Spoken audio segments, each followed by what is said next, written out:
Ce texte que nous allons lire est un texte que vous connaissez. C'est 2 Rois 6. À partir du verset 24. Quand je dis à partir, ça veut dire qu'on va lire jusqu'à ce que je dise stop. 2 Rois 6. À partir du verset 24. Je lis la parole de Dieu. Après cela, Ben-Hadad, roi de Syrie, ayant rassemblé toute son armée, monta et assiégea Samarie. Laisse-moi continuer. Amen.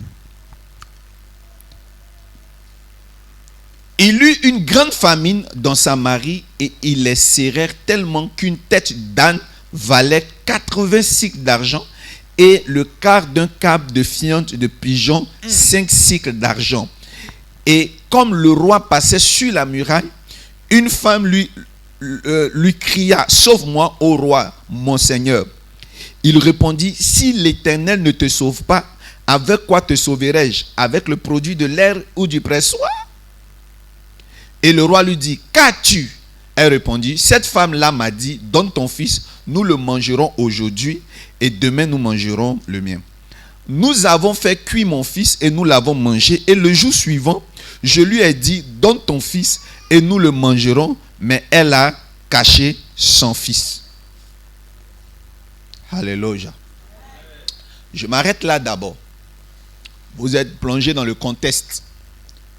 Le Ben-Hadad est un roi conquérant qui venait d'assiéger la Samarie. Et quand on quitte le verset 24, la Bible dit que quand il assiège Samarie, verset 25 automatiquement, il est décrit une atmosphère dans le pays. C'est qu'il y a eu quoi? La famine. Famine. Vous voyez, l'arrivée de Ben-Hadad enfante la famine. Est-ce une coïncidence? Je dirais non. Il y a des rencontres qui changent la destinée. Yes. En bien ou en mal. Ben-Hadad, quand il a été connecté à la Samarie, il a envoyé la famine. Alléluia. Au verset 27, au verset 26, la Bible dit: comme le roi passait sur la muraille. Je ne sais pas si vous avez déjà vu ou entendu parler de la muraille de Chine. C'est un mur, mais sur lequel on se promène. À l'intérieur du mur, il y a des maisons, comme celui de Jéricho. Le roi se promenait sur le mur quand il a rencontré 2 dames. Donc, dont une se plaignait. Dis avec moi le mur. Le mur. Vous savez, la position du roi m'interpelle. Il fait la ronde sur le mur. À Jéricho, la Bible dit que Jéricho était sur une colline, une montagne élevée. Et les murailles étaient comment? Très élevées. Personne ne pouvait rentrer, personne ne pouvait sortir. Ben-Hadad était l'image de ce mur de Jéricho. Ben-Hadad était la barrière par qui tout passait. Tout devait passer par lui. Le succès des gens devait passer par lui.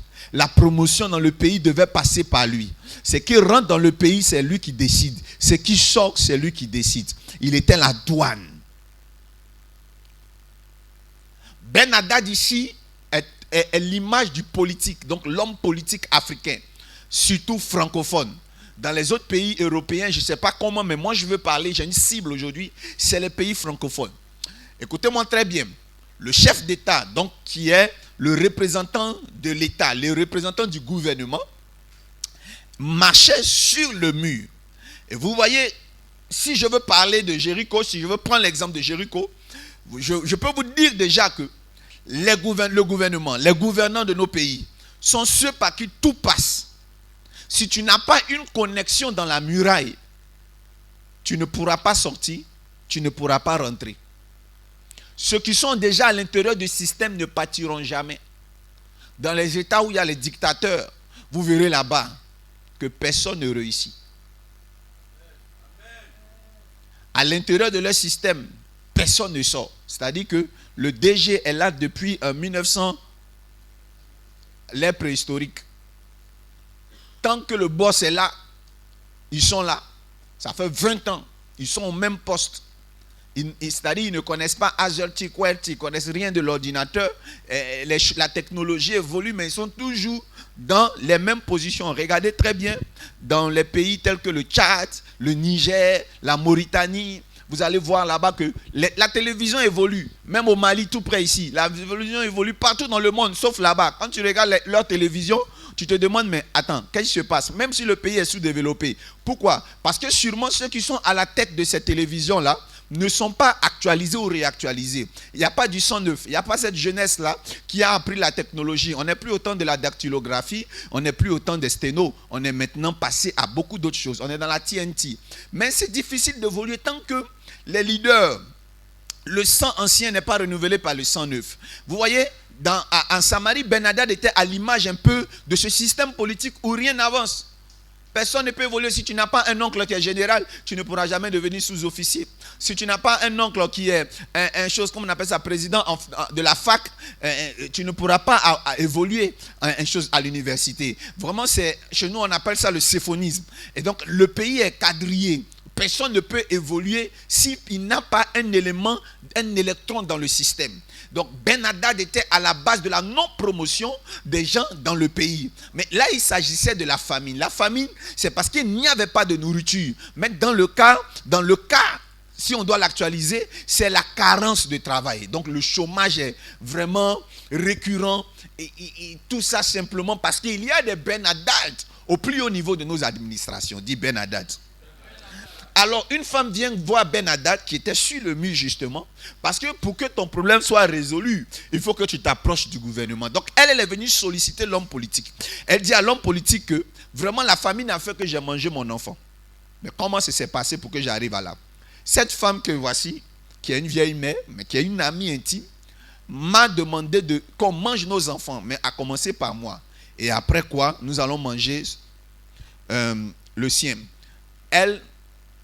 Elle a refusé. À son tour, elle a refusé. On a mangé pour moi, mais à son tour, elle refuse. Le roi écoute seulement.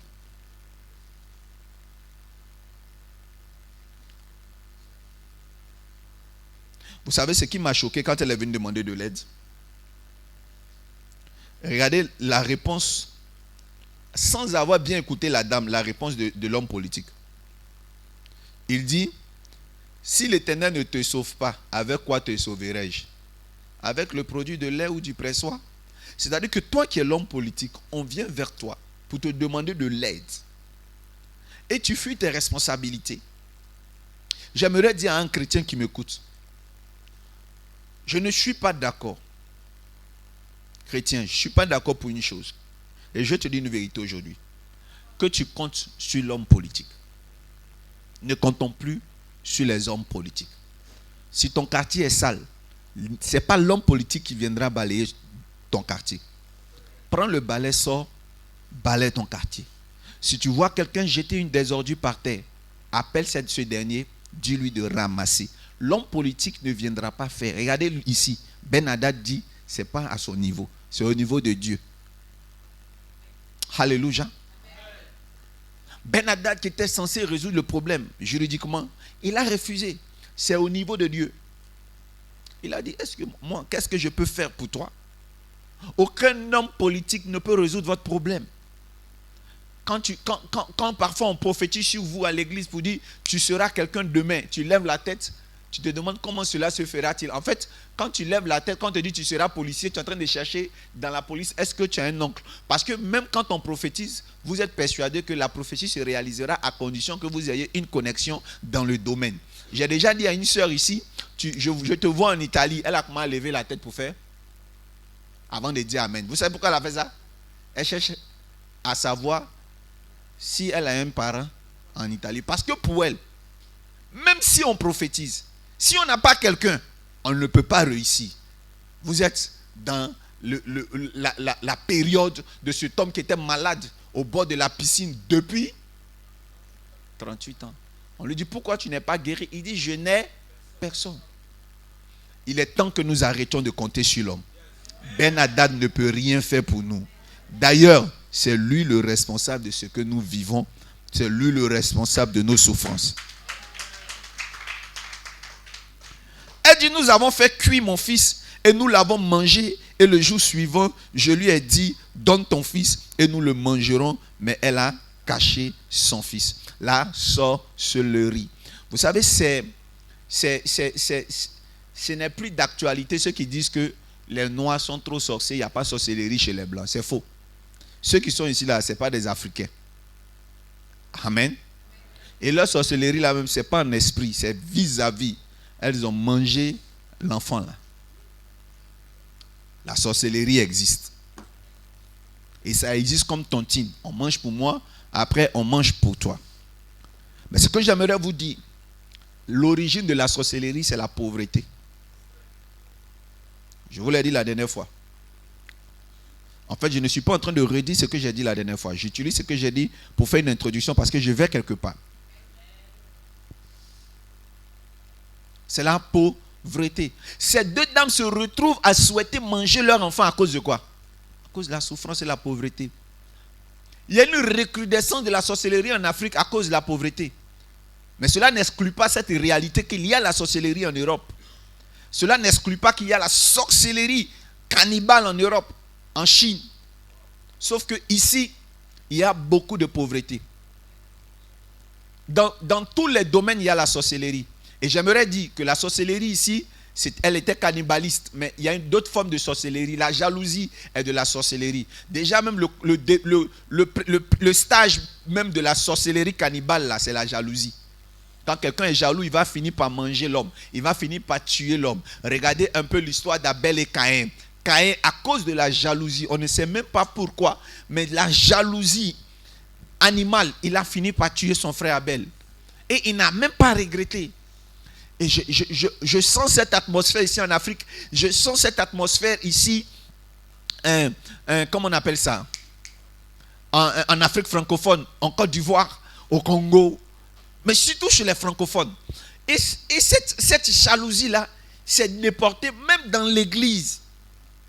Est-ce que vous savez qu'à l'église, lorsqu'une sœur rend témoignage, il y a des gens qui disent true. Ah, elle n'a qu'à vite fini. Elle vient d'arriver là, c'est elle qui veut rendre témoignage. Là, ici, même dans l'église, il y a la jalousie. À cause de la jalousie, il y a des gens qui n'arrivent pas à rendre témoignage. Au niveau des hommes de Dieu, on n'en parle même pas. La jalousie là est difficile jusqu'à les enfants dans les églises maintenant ne savent pas comment se comporter. Eux-mêmes, ils regardent leur pasteur, ils ne comprennent pas qu'est-ce qui se passe entre eux. Le gars est bien, il prêche bien, il est utilisé. Mais dès qu'il entend parler de son frère, il devient sorcier. Dans la présence des enfants spirituels qui sont choqués. Un manque d'unité. Nos nations aiment tuer leurs héros. Au profit des autres. Ils acclament les prophètes de Dieu au détriment de leur propre pasteur. De leur propre frère homme de Dieu. Est-ce que je peux donner un amen? Non, je dis amen alors. Écoutez, la jalousie est le commencement de la sorcellerie. Si vous voulez, la jalousie c'est la sorcellerie. Tu ne connais pas un homme de Dieu. Tu ne l'as jamais vu. Mais tu es capable de dire à tes enfants spirituels, oh, cet homme-là c'est un sorcier. Il a vendu son âme. Pourtant le type n'a pas vendu son âme. Tu laisses les péchés même qu'il fait là. Tu t'en as dit d'autres qu'il ne fait pas. Aucun homme n'est parfait. Aucun homme n'est parfait, sinon il n'y aurait pas eu de scandale au Vatican. Aucun homme n'est parfait. Sauf que les jaloux qui jugent les autres hommes de Dieu, en fait, ce sont des pécheurs qui jugent d'autres pécheurs d'avoir péché différemment.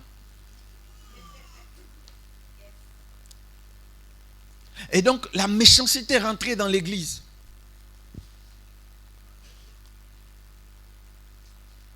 Vous savez qu'est-ce qui fait ça? C'est la pauvreté. Mais je veux dire à une personne ce soir, ton frère qui est en train d'évoluer n'est pas ton souffre-douleur. c'est pas à cause de lui que tu souffres. Cet homme de Dieu que Dieu est en train d'utiliser puissamment dans la nation, qui est en train d'évoluer, c'est pas à cause de lui, depuis tes fidèles n'ont pas encore fait de Range Rover. Ce n'est pas à cause de lui, tu n'as pas encore 10 000 fidèles. Ce n'est pas à cause de lui, tu pries encore dans une salle de classe. Laisse-le évoluer et dis, Seigneur, j'admire la grâce qui est sur sa vie. Est-ce que je peux donner un conseil à quelqu'un ce soir? Est-ce que je peux donner un conseil à quelqu'un ce soir? Je l'ai même écrit, c'est-à-dire que c'est une inspiration et je l'ai écrit. J'ai dit, une grâce que tu critiques ne viendra jamais dans ta vie. Ne calomnie pas le riche tant que tu es pauvre. Ne dénigre pas le thaumaturge, celui que Dieu utilise quand tu n'es pas encore utilisé par Dieu. Ne te moque pas de la femme mariée, toi qui es célibataire. N'insulte pas un footballeur depuis les tribunes, toi dont l'enfant est à l'école de football. L'onction que tu respectes, cette onction travaille pour toi. Et la Bible ne dit-elle pas, dans le livre d'Ecclésiaste, que ne maudis pas le roi dans ton cœur, de peur que l'oiseau ailé aille raconter ce que tu as dit dans ton cœur au roi. Vous savez, les hommes riches ont des entités avec eux. Respectez-les. Alléluia. La pauvreté fait que la jalousie est de plus en plus meurtrière dans nos pays. La pauvreté fait que la sorcellerie est meurtrière. Aujourd'hui, on parle de jeunes brouteurs. Les jeunes brouteurs, là, comment ils sont faits pour arriver là? Ils sont arrivés là parce qu'il n'y a plus de travail. L'onction de Ben Hadad est en train de détruire les pays africains.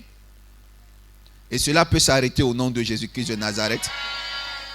Bien-aimé, je suis en train de te donner un message prophétique qui introduit ce qui va se passer demain. Alors quand elle finit d'expliquer son problème au roi, lorsque le roi entend ces paroles de cette femme, il déchira ses vêtements en pensant, il déchira ses vêtements en passant sur la muraille. Et le peuple vit qu'il avait en dedans un sac sur son corps. Alléluia. Vous voyez les politiciens comment ils sont forts? Il a déchiré ses vêtements, il les meurtrit. On dit le marché de San Pedro est brûlé. Tu les vois, ils pleurent à la télévision. Vraiment, on est touché. On est touché. Tout le monde voit le sac. On dit, waouh, il est bon de cœur. Mais après, ils ne font rien. Il était toujours sur le mur, dans sa même position. Personne ne passe, personne ne sort. Il n'a pas débloqué la situation, mais il pleure avec toi. J'aime pas l'hypocrisie des politiciens.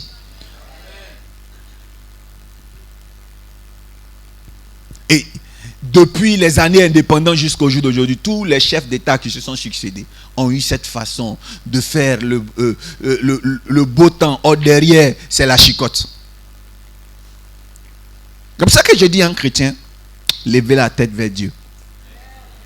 Les politiciens ne peuvent rien pour nous. C'est Dieu qui nous introduira au palais au nom de Jésus-Christ de Nazareth. Et il a fait semblant de pleurer. Mais je vais vous dire qu'un homme politique peut pleurer, mais il ne peut pas vous ramener votre problème à la vie. L'enfant est déjà mort, c'est fini. Alors, la Bible dit quoi? Au verset 31, le roi dit que Dieu me punisse dans toute sa rigueur si la tête d'Élisée, fils de Shaphat, reste aujourd'hui sur lui. Mais qu'est-ce qu'Élisée a fait? Répondez-moi. Le nom d'Élisée a fait quoi dans cette affaire? Voici une femme et sa camarade sorcière ont mangé leur enfant. Qu'est-ce que le prophète Élisée a fait ici? Pauvre Élisée. Quand tout va mal dans le pays, c'est le prophète qui souffre. Quand les gens voient un prophète net, on dit voici les escrocs. Mais pourtant les brouteurs sont là. On ne parle pas d'eux. Ils sont en train d'égorger. Ils tuent. On voit ça tout le temps. Sur Internet, des enfants déboursent de l'argent. La police économique ne va pas leur poser des questions. On les voit, on les connaît. Qu'est-ce que nous leur avons fait? Alléluia. Qu'est-ce qu'on a fait? La dernière fois, il y a un fou qui a coupé la tête d'un chantre vers Marcory ou Koumassi. Un débile mental qui est arrivé pour la première fois dans une église qu'on a hébergée. Donc lui-même, il est malade. C'est-à-dire, vous n'avez jamais vu de fou qui lapide les femmes? Vous n'avez jamais vu de fou qui poursuit? Il y a des fous même qui sont très criminels. C'est des psychopathes. Le gars est arrivé dans une église, il a commis son meurtre. Comme il dort dans plusieurs églises à la fois, il a couru, il allait cacher ça dans une autre église. C'est resté sur le dernier pasteur chez qui la tête a été. Le premier pasteur, tout le sang là, était où ça? Sous sa chair. C'est le dernier pasteur là, c'est sur lui qu'on a mis. Mais généralement le sang, quand on fait un sacrifice là, c'est celui qui doit profiter qui prend le sang. Donc, malheureusement, il y a un qui est resté, l'autre a été épargné. L'un dans l'autre, rien ne prouve que ce sont ces deux pasteurs. Mais quand la population a récupéré ça, c'est là que j'ai vu qu'on ne nous aime pas. Les hommes de Dieu, n'importe qui, des gens même qui ressemblent à rien, aussi sur Facebook, qui ne savent pas écrire. D'autres même ont laissé le problème, sont venus dans mon Facebook m'insulter. Ils sont partis insulter d'autres hommes de Dieu qui ne sont pas à Makori. Ah, vraiment Ben Hadad est sur les hommes de Dieu. Alléluia. La dernière fois je passais, j'ai vu une ambiance pendant combien de semaines là? C'était une maison de téléphonie cellulaire qui faisait une promotion à un rond-point avec de la sono. Il faisait du bruit. Pendant une semaine, à chaque fois que je vais au bureau, je les vois. C'était le bruit. Ok, ils sont partis. Ah, j'ai vu deux jeunes qui étaient en train de prêcher l'évangile avec un mégaphone. N'est-ce pas? Deux jeunes minces comme ça. En train de prêcher. Jésus revient bientôt. À mon retour, je vois qu'ils ont attrapé l'un des jeunes là comme ça, ici, aux hanches. Et leur appareil, la micro là, ils ont ramassé l'un, bon, j'ai pas vu l'autre, mais l'un des jeunes comme ça, et le tirer. Ça doit être un pasteur. Et il y a une dame qui criait, c'est un homme de Dieu quand même. Mais est-ce que c'est le problème de Ben Hadad? Ben Hadad n'a pas peur d'Orange, Move, MTN. Eux, ils avaient une sono. Les jeunes avaient un mégaphone. Mais regardez comment ils ont attrapé le pauvre pasteur. On ne respecte pas les hommes de Dieu ici. Ben Hadad a un problème avec le prophète. Qu'est-ce que Élisée a fait? Qu'est-ce que Élisée a fait? À la mosquée libanaise, là, les musulmans, là, regardez, ils ont des haut-parleurs sur leur mosquée. Là. Quand le gars l'a fait, mais on ne peut pas dormir. Là où il y a mon bureau, tous les 4 heures du matin, on crie, mais on est ensemble. Tu ne peux pas te plaindre là-bas. Ben Hadad n'a pas de problème avec eux. Je ne sais pas, Élisée vous a fait quoi, Côte d'Ivoire? Les gens se mangent là. Élisée a fait quoi? Depuis, on n'a pas libéré Blé Goudé. Élisée a fait quoi dedans? Ils n'ont pas libéré les soldats en prison. Ce n'est pas le problème du prophète. Ne vous jetez pas sur les prophètes. Et les prophètes ne sont pas à la base de vos souffrances. J'ai vu quelqu'un dire, le pays là, je ne sais même pas les hommes de Dieu qui sont là-bas, là, qu'est-ce qu'ils font? La personne qui est en train de parler là, vous savez, il est où? Il est en France, hein? Il vit bien. Il va au McDo. Nous, les prophètes, on n'a qu'à se lever pour marcher, le type là va tirer sur nous. Lui, il est là-bas, les prophètes là-bas. Qu'est-ce que Élisée vous a fait? Je peux continuer? Et il continue. Il dit, si la tête d'Élisée, fille de Shaphat, reste aujourd'hui sur lui, c'est pas moi. Verset 31. Regardez comment un chef politique il parle. Il a tenu promesse et il dit il va l'accomplir. Au verset 32, la Bible dit, or Élisée était assis dans sa maison et les anciens étaient assis auprès de lui. Dis avec moi, or il était assis. Vous savez, lorsque vous lisez ce texte, vous sentez un calme. Élisée est comment? Il est calme. Il est assis tranquille. Depuis, les gens se mangent, il est calme. Les gens se tuent, il est calme. On dit le prix du pétrole a augmenté, il est calme. Les denrées alimentaires sont devenues, il est calme. 1 kilo de viande est devenu 3000 francs. Les gens sont en train de se débattre. Il est calme et il est avec les anciens. Il est dans une maison, lui ça va. Il mange et les gars mangent. Alors, je comprends maintenant pourquoi on doit couper la tête d'Élisée. Élisée, il ne peut pas avoir un prophète dans le pays et le pays va souffrir. Ah, mais quelqu'un va dire, oui, c'est vrai. Quoi? Ben Hadad automatiquement dit, c'est la faute à Élisée. Parce que le sorcier de Ben Hadad sait qu'un pays ne peut pas souffrir s'il y a un prophète. En fait, dans l'intervention de Ben Hadad, tu décèles un message. Comment peux-tu avoir un prophète dans ce pays et des femmes vont manger leurs enfants entre... Elle dit que moi-même je suis mauvais, hein, mais cette méchanceté-là me dépasse. Si ce soir, le prophète Élisée ne tombe pas, je ne suis pas le roi d'ici. Abaché Kari Abraha. Mais voilà ma réponse à Ben Hadad et à tous ceux qui pensent comme ça. Qui ne peut pas avoir des prophètes dans une nation et le pays va souffrir. Il y a une seule chose que vous devez savoir. Un prophète n'intervient pas s'il n'est pas respecté et sollicité. Jésus-Christ a dit, on lui a demandé, mais pourquoi il n'y a pas eu de miracle? C'est-à-dire que surtout au bord du lac du Tibériade, Capernaum, tout ça, tu as fait des miracles. Mais pourquoi ici, là, chez toi, ici à Jérusalem, tu n'as pas intervenu? C'est comme quand on demande à un prophète, toi tu es prophète, tes frères, ton grand frère, ton petit frère, ta maman et tout ça, comment ils sont? Toi tu es sûr que tu es prophète? Regarde tes soeurs, elles vivent la vie de bois de nuit, tout ça. Et toi tu dis que tu es prophète. Bien-aimé, laissez-moi vous dire une chose. Là, il n'y a pas action immédiate quand on se convertit que nos familles se convertissent. Ce n'est pas une action immédiate. Le salut est personnel. Souvent, tes frères et sœurs ne se convertissent pas parce qu'ils t'ont vu grandir. C'est difficile de respecter quelqu'un qu'on a vu grandir. La Côte d'Ivoire a du mal à respecter ses prophètes parce qu'ils ont vu leurs prophètes grandir.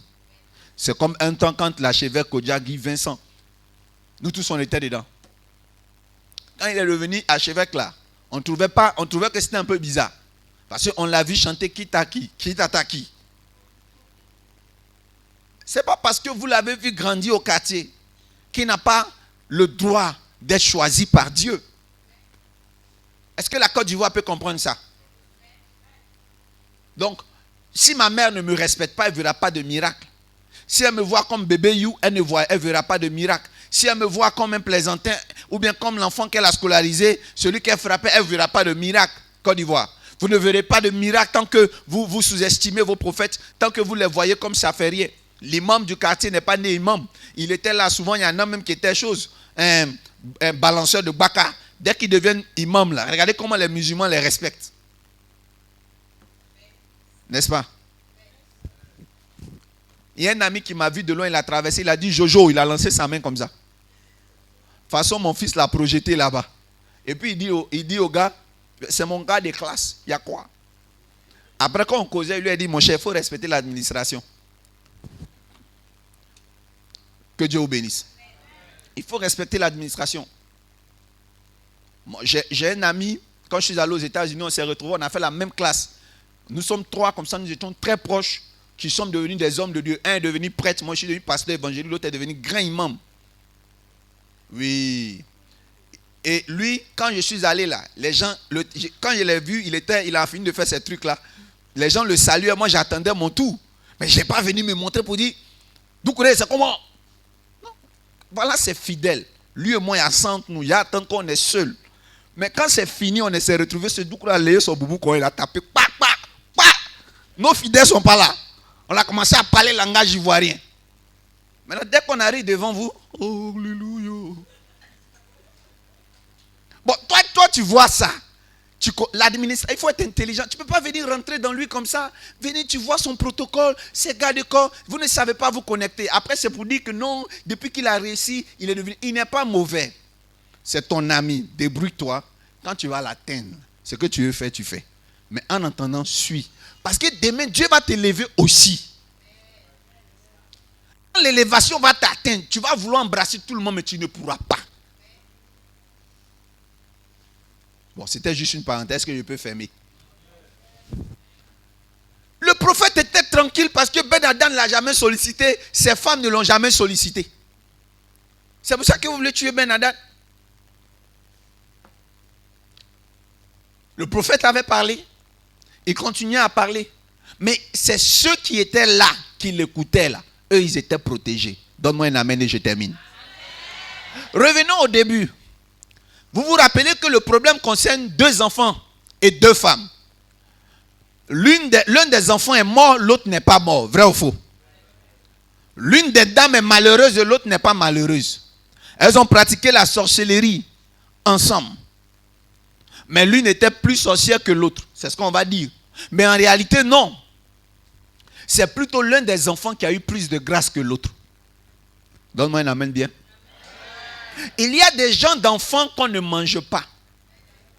Il y a des gens d'enfants qui ne sont pas concernés par les tontines de sorcellerie. On dit ici, là, on ne rentre pas. Dans telle administration, tant que tu n'as pas donné l'argent, on ne te prend pas. J'ai un fils ici, il n'a pas donné 5 francs. Il a juste allé passer son concours, payer les thèmes qu'il faut. Il a eu son concours d'ENA. Je veux parler à une personne. Écoute, tu n'as plus personne, tu n'as que Jésus.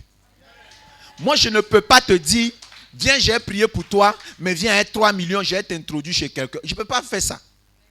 Je ne peux pas te dire, j'ai fini de prier pour toi, mais si on te demande l'argent, donne quand même. La seule chose que je sais faire, c'est prier pour qu'il y ait un miracle. Le miracle intervient là où on ne s'entend pas. Tu n'as aucune relation, toi enfant de pauvre. Mais il suffit seulement que Dieu se lève pour que tu sois exaucé. Il y a un enfant qui a été plus chanceux. Parce qu'un enfant, il est l'enfant de 2 personnes. Cet enfant qui a vécu, il était l'enfant d'une femme, mais il était aussi l'enfant d'un père. Quand tu vois ce message est pour toi. La sorcellerie est ta mère, peut-être. Mais laissez-moi vous dire que votre père peut être une autre personne.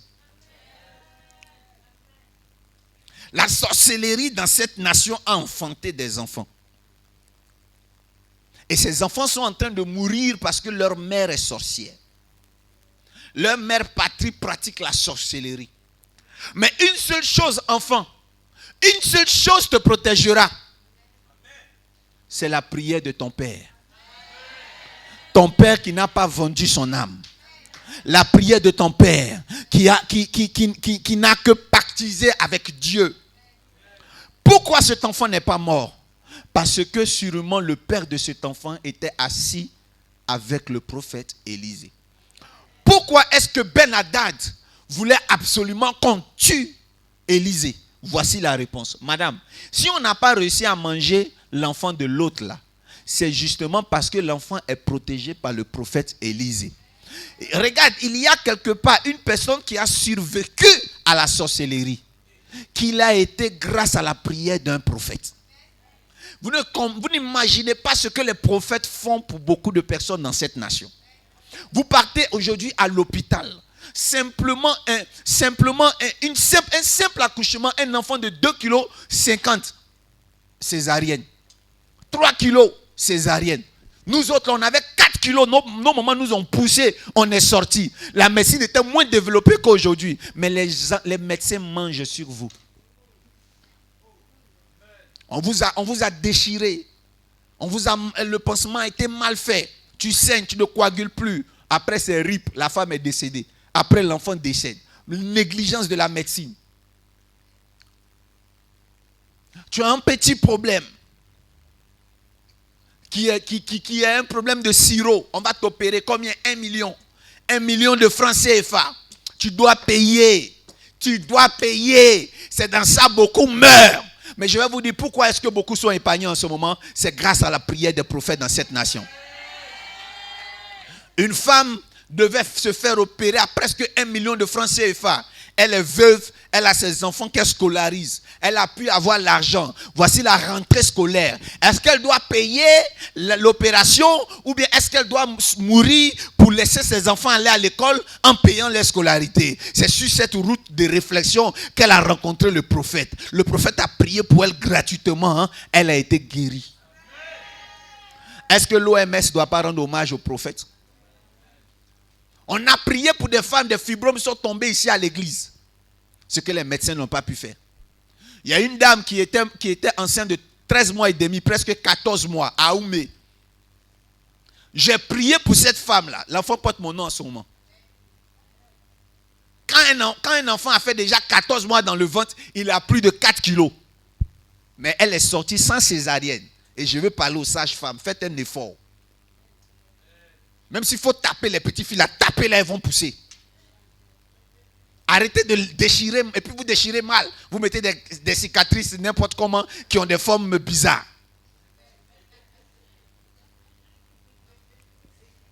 Mais Jésus a fait cette femme à accoucher. Respectons Élisée. Élisée mérite qu'on l'ovationne. Arrêtez de dire non. Pourquoi même on les acclame? Pourquoi on les acclame? Pourquoi tous ces honneurs? Mais vous savez ce qu'ils font? Ils prient, ils jeûnent. Ils se sont sacrifiés. Ils encaissent les balles perdues de la sorcellerie pour vous. Pourquoi vous voulez égorger Élisée? Dis amen bien fort. Il y a des gens désespérés qui viennent à l'église. Ils n'ont plus de boulot, plus personne. On prie pour eux ici. Ils ont du travail. Hier, il y avait un frère, le vendredi, je suis passé, qui a rendu témoignage. Il est venu en pleurant. Il est retourné de cette église en souriant. Est-ce que vous imaginez ce que Élisée fait pour la nation? Il y a beaucoup d'Élysées dans l'Afrique ici. Mais qui sont calmes, cachés dans une maison. Parce qu'ils ne sont pas honorés. Le miracle ne peut pas intervenir correctement si le prophète n'est pas mis à sa place.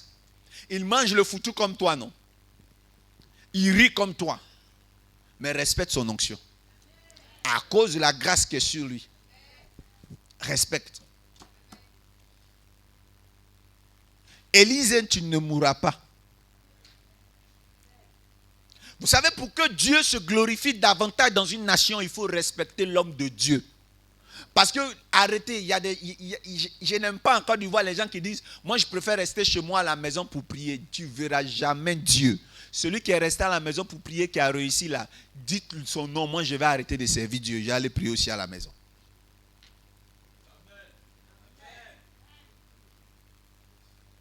Ici en Afrique francophone, on ne respecte pas les hommes de Dieu. Pourquoi on les appelle papa même? N'est-il pas écrit, tu n'appelleras personne père, mais Paul même qui a dit porter foulard, pas compliqué là. Il a dit, Timothée, mon fils spirituel. On ne peut pas parler de fils spirituel s'il n'y a pas père spirituel. Amen. Donc quand ils ne veulent pas respecter les hommes de Dieu, c'est comme ça. Un jour, il y a une dame. Elle est comment on appelle ça? Elle est grand type dans le cabinet des ministres là-bas. Femme intellectuelle. Qui voulait me rencontrer. Et puis, c'est promotion. Hein? Si elle a trop, peut-être 43 ans, 44 ans, c'est promotion. Mais comme elle est grand type, elle est venue. Elle me disait, tu sais mon frère. Quand elle a parlé, elle a fini. Je voulais prendre quand j'ai pris la parole, je lui ai dit, amen, sois béni. Je vois la bague du rosaire et je vois que tu as la Vierge. Moi-même, en tant que fervent catholique de naissance, je n'ai jamais appelé mon prêtre frère. C'est les petits bergers, les sacristains, c'est eux qu'on appelle frères. Comment tu appelles le prêtre? On appelle le prêtre comment? Peu importe son âge. Parce qu'il a payé un prix pour être là. C'est qu'avant-hier, il y a un jeune qui m'a appelé. Il me dit, tu sais frère, j'ai besoin d'un renseignement. Or le jeune, il est venu ici une fois me vendre des chaussures à mes pasteurs. 2 jours là, il a l'appel. Donc il m'appelle frère. On a payé le prix. Dans l'armée, là, quand tu es sous-officier, on doit t'appeler sergent. Une fois que tu es officier, là, on doit te respecter comme étant en tant que tel. Est-ce qu'on se comprend? Donc je lui ai dit elle dit vraiment, je m'excuse.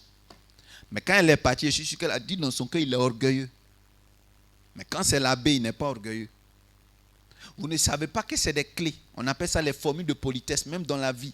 Quand tu as manqué de respect à un humain, il te ferme les portes de son cœur. À plus forte raison, un homme de Dieu.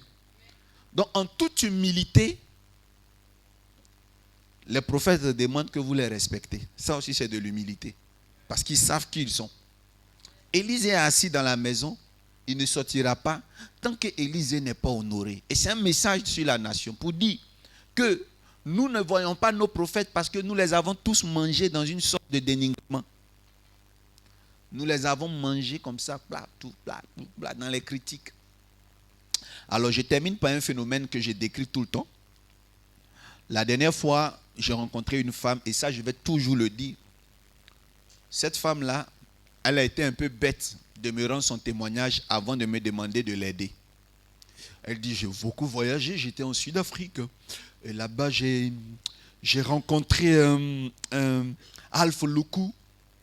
Et oui, le pasteur en ce moment de qui on parle, des résurrections, tout ça. Voilà comment elle a commencé. Et après, elle a dit qu'elle était allée au Nigeria avant lui pour aller voir TB Joshua. Quand elle a fini, il lui a demandé, maman, ils t'ont reçu? Elle dit,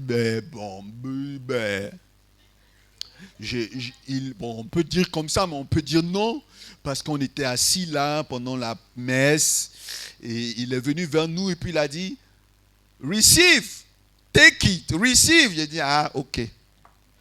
Moi, quand il est arrivé sur moi, il m'a regardé, puis il a dit, oh my God. Et il a dit qu'il voit une lumière, et il voit comme s'il y a du monde à qui je donne à manger. Et je lui ai dit que c'était vrai, prophète, parce que toute ma famille repose sur moi. Et après, il est passé au voisin. Oh, papa, j'ai senti l'onction. Oh, il est utilisé par Dieu. Je lui ai demandé, quand vous êtes allé chez TB Joshua, il y a eu quoi là-bas?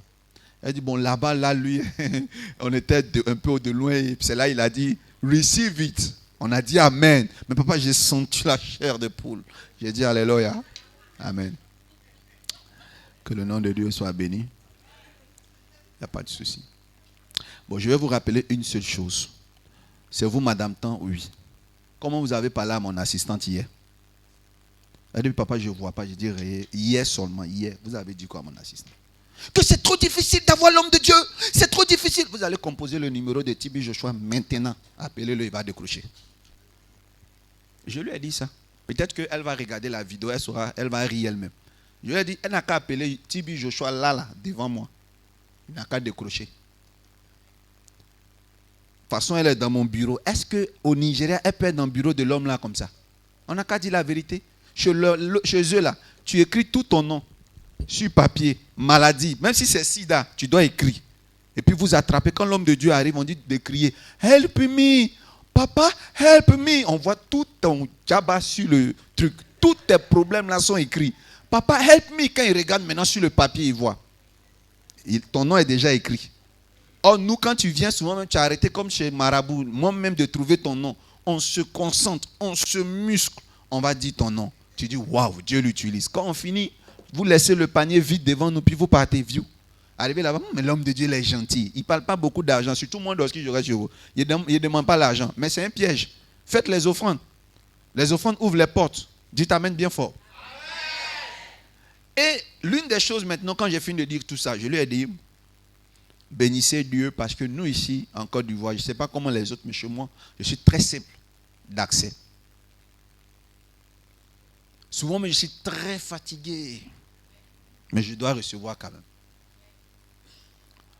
Honorer les hommes de Dieu. Elle a payé près de 2000 € pour voyager. Ça, c'est billet d'avion plus se loger. Pour faire culte, on ne l'a pas reçu. Elle a fait des offrandes. Elle a dit plus de 1000 € offrandes. On ne l'a pas bien reçu. Elle est allée en Sud-Afrique. Moi, je suis prêt à aller là-bas aussi. Il n'y a pas de problème. Même si c'est payé 3000 €, je peux payer pour partir prier Dieu. Ça, c'est bon. Mais quand vous payez 500 francs, Riviera, pour venir prier, pardon, soyez humble. Ne nous emmerdez pas. Ne nous emmerdez pas. Ne nous respectez pas. Élisée vous a fait quoi? C'est dur, mais acclamez quand même.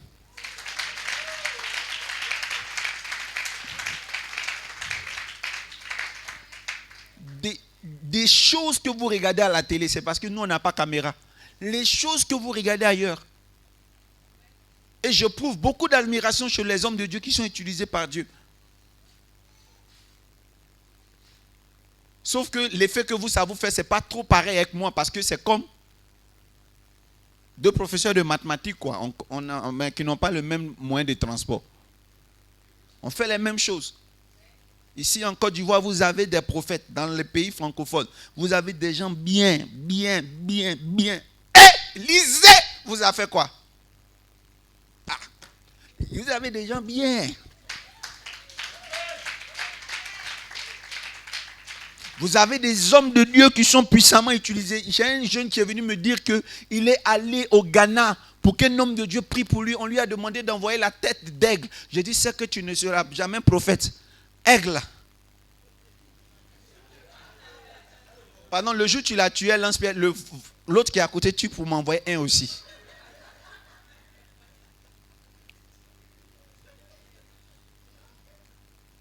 Il y a un jeune qui m'a dit qu'il veut devenir un grand prophète, il veut voir. Il était allé au Ghana et là-bas on lui a demandé d'envoyer des millions, tout ça. Et puis l'autre action, ils allaient partir à la mer avec lui. C'est un ami de mon fils spirituel. Et ils sont allés à la mer avec le jeune et ils lui ont dit que il y a un crocodile qui va sortir. Crocodile. Quand il sort de l'eau, il va laisser quelque chose. C'est ça, prophète l'ange. Et il faut prendre rapidement pour sortir de l'eau. Maintenant, l'autre condition, c'est qu'il y a une femme qui va sortir de l'eau, elle va se coucher toute nue. Tu dois coucher avec elle. Et puis, tu prends pour toi. Après avoir donné les millions. Donc, ils sont allés au bord de l'eau pour attendre que la fille la sorte. Tout ça. Bon, ce qui s'est passé après, ça, je préfère ne pas dire ça. C'est décevant. Et quand il a fini de faire, il est tombé malade, tout. Et puis, après, ils ont commencé à essayer de faire l'œuvre de Dieu. Et puis après, ils ont vu que c'était un peu bizarre. Pardon, dis-moi, qu'est-ce qui s'est passé? Il y a un truc, s'il ne fait pas, qu'il ramène, sinon ça va lui faire du mal, et je ne sais pas, un truc comme ça. Bon, bref, à la fin du témoignage, finalement, il a annulé le pacte, il ne l'a plus fait. Maintenant, moi, il a entendu parler de moi qui ne demande pas aigle là. Je ne sais pas, mais il est arrivé.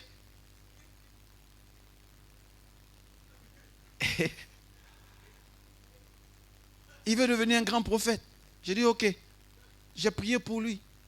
Et donc, je ne sais pas, un mois après, il dit non, il tremblait, il veut que depuis que j'ai prié pour lui, ça va, mais il veut voir comme je vois exactement.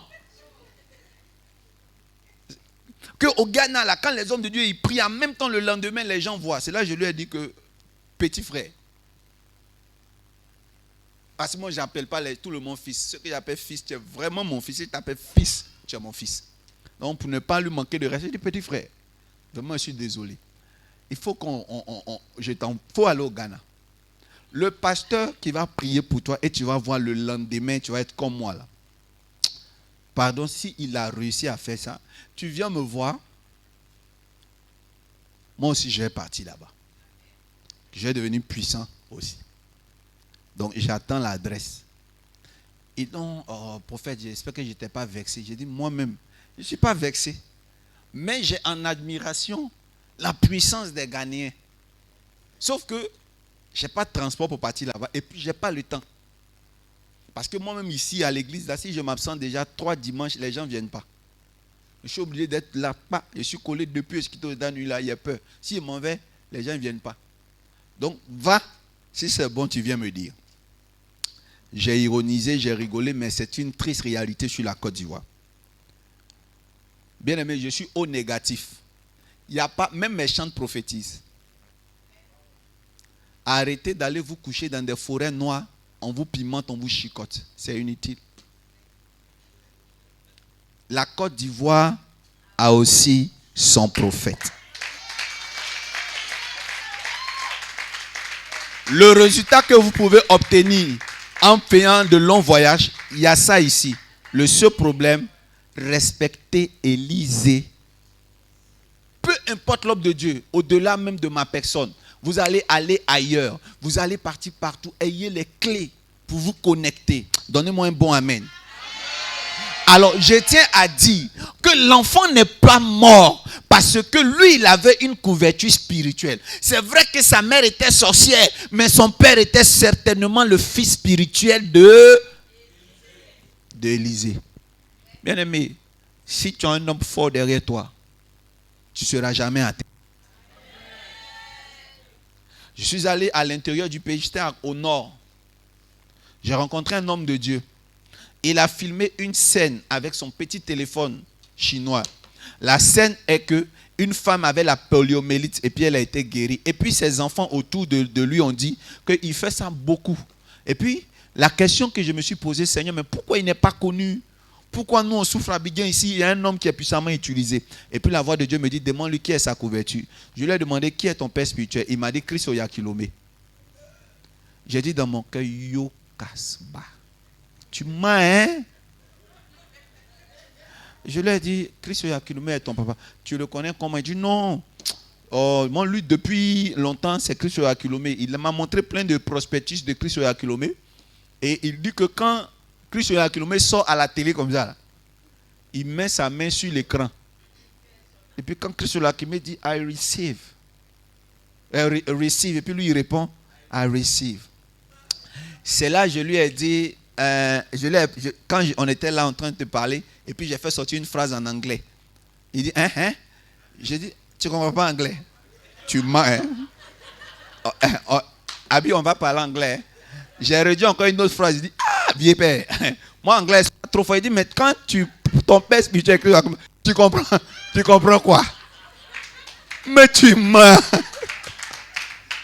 Donc, nous les Ivoiriens, on a un problème, on a un complexe, hein? On a un complexe. Il n'a pas prié pour toi, tu n'es jamais allé à sa rencontre. Tu ne lui payes pas tes dîmes. Tu ne peux pas, regardez, la seule condition pour que tu sois le fils spirituel d'un homme de Dieu à distance, c'est que tu lui payes tes dîmes, tu lui fais des offrandes. C'est le lien qui vous lie. Un père, quand il veut t'initier, te donne à manger. Et puis tu es élevé. Dans le monde de la sorcellerie, là, quand une maman veut donner la sorcellerie, là, souvent c'est la nourriture, souvent c'est un don. Maintenant, l'enfant aussi, quand elle est devenue sorcière, pour marquer qu'elle est l'enfant spirituel de telle sorcière, quand elle mange un peu de viande, elle donne à sa mère ou à sa marraine. Vrai ou faux? Toi, tu es ici à Korogo, tu dis que Christ, il ne te connaît pas. Que Dieu vous bénisse. Je vais terminer. Quand tu aimes Kwashonken à la télé, là, est-ce que tu as ceinture noire après? Tous ceux qui ont aimé Vadam, là, ils sont devenus champions de karaté. Tu peux aimer un homme de Dieu à la télé jusqu'à tu ne seras jamais loin. La femme a dit, si seulement je touche le pan de la robe. Écoutez-moi bien, Jésus passait toujours là. Les gens voyaient Jésus. Mais elle savait que regarder Jésus seulement ne suffisait pas. Il faut se connecter. Pour se connecter, la Bible dit quoi? Que Pierre le pressait tellement. Un jour, j'ai entendu une femme dire, les hommes de Dieu, demain, on ne peut même plus les approcher, ils ont garde de corps. Jésus, pour lui, là-même, était pire. C'est commando. La Bible dit quoi? Que Pierre pressait qui? Jésus. On ne pouvait pas approcher Jésus. Quand il passe à Jéricho, qui vous a dit on peut l'approcher? La Bible dit que les hommes sont venus négocier pour l'homme qui était comment il s'appelle là? Le soldat là. Que vraiment, il faut faire. C'est lui qui a bâti l'église.